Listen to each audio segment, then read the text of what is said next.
Aham.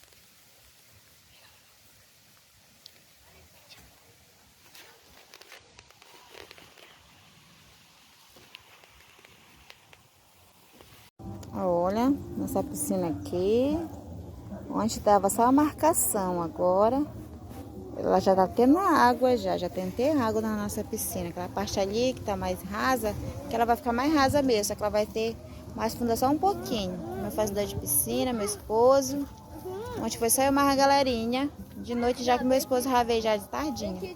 Aí hoje já foi mais foi ele, hoje a gente já fica mais, só lavar a roupa, fazer o almoço. E ele voltou de novo para trabalhar. Descansou um pouquinho e voltou para trabalhar de novo. Tá ficando muito linda nessa piscina. Nosso sonho sendo realizado.